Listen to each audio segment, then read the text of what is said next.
Hey y'all, welcome to Cooking with Miss Holt. Today we're gonna make a recipe that I'll probably make more than any other dessert, a pound cake, specifically a whipping cream pound cake. Now I live in the South, and in the South, every woman has to have a good pound cake recipe if she's a baker. Because we take pound cakes to potlucks, we take them to people when they're sick, we give them for gifts at Christmas. They just cover a multitude of ranges of purposes. And they're very rich. They have a lot of butter, a lot of sugar, but they feed about 18 to 20 people. So you have to keep that in mind, that this is not feeding like 4 to 6 people, like maybe, a pan of brownies or something.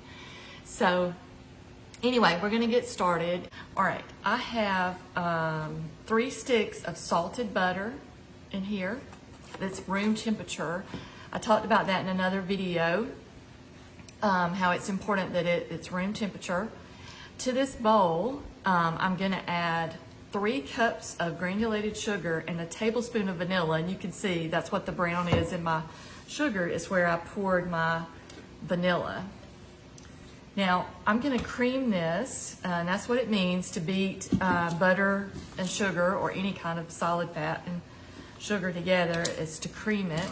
So I'm gonna cream this, and then I will come back so that you won't have to listen to the mixer for that long.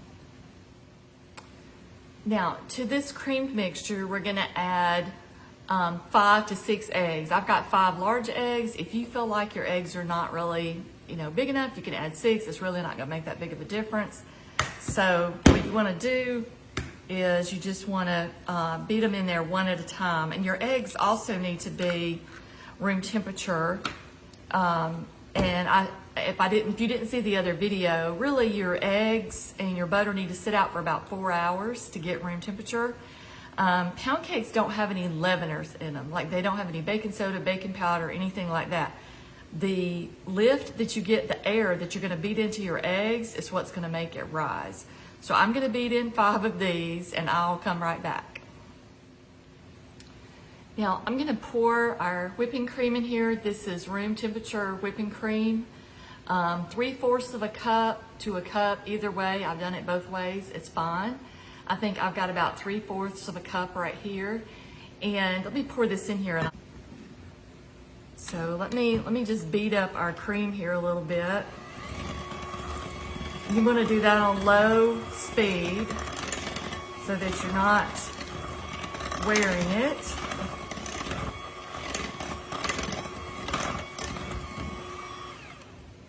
Okay. Now, I know a lot of people have their opinions about the order, alternating dry, liquid, so on and so forth. This is just the way that I do it. And so you can feel free to do it however you want to do it. I know Southern Living has a pound cake, where you just literally dump everything in the bowl and you mix it up. A pound cake where you just put everything in there and you mix it all together. And I've made that before, and that works. So this is just my version. The next thing that we're going to put in here is 3 1/4 cups of this cake flour. And I'm gonna get that beat in, and then I'll come back and I'll show you what that looks like. Okay, you guys, this is what your dough should look like. It's all finished, all the ingredients are in here: butter, sugar, flour, vanilla, and salt and whipping cream. So let me show you something right here. I've got a tube pan, buttered and floured. This is a Nordic Ware, and this is either a 14 cup or a 16 cup. A 10 cup bundt pan will not work for this. It will run over. I get a lot of questions of people sending me pictures. Why did my pound cake not work? 90% of the time, it's their pan is too small. So many times. So this one is, like I said, it's either 14 or 16 cup. I can't remember, but it's Nordic Ware, and I love it. And I never have to worry about it running over. It'll take any size recipe. It does not matter. Anything I've ever made anyway. So, but this is buttered and floured. And let me show you this. This is a tube pan parchment liner. You can order these from Amazon. If you just put in 2 pan liners, I think it's a pack of 50 for about $7 or $8 on Amazon. I can try to put the link in the comments if I can do that. I'm not really tech savvy, but I'll try to do that. And but anyway, it'll come with solid ones too. Like I baked a layer cake the other day, and half the ones in the package are for layer cakes. So they're 8-inch, so I use it for that too.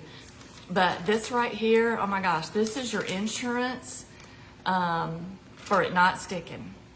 And even if you run out of the 2 pan ones, you can cut a hole in the others and, and kind of modify it for a 2 pan. But these things right here are great. So anyway, I have my pan buttered. I use my butter wrappers from the butter, and I just buttered it and I floured it with the cake flour. You want to do this really well. Oh, and don't ever spray your nonstick pans with baking spray. It creates like a gummy glue cement on there that bakes on, and oh my gosh, it's so hard to get off. So you're much better off using butter or shortening or something to grease and flour with.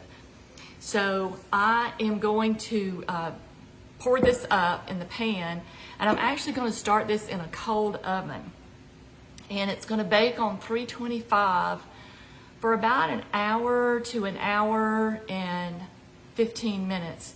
And you can just kind of stick a toothpick in it, and and if the batter doesn't come out, then it's done. But generally, I would say it's about 65 to 70 minutes, somewhere along in there. And remember, you just put it in a cold oven and then turn it on 325. Also, if you want to put a glaze on this, some people put a glaze on it, some people don't. I'll probably put one on it, and I'll put the picture in the comments so you can see what it looked like when it came out.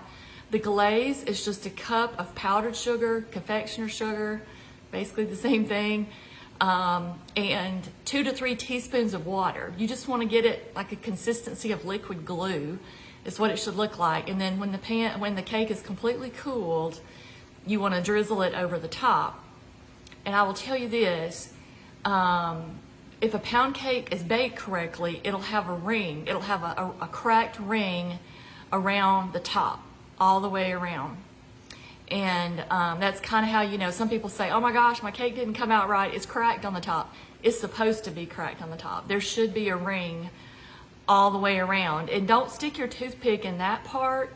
Kind of go to the side of that, because that will be just a tiny, tiny bit doughy. But when you take it out, it'll solidify, it'll set up when it cools and all of that. So I hope that you've enjoyed this, and thank you for joining me.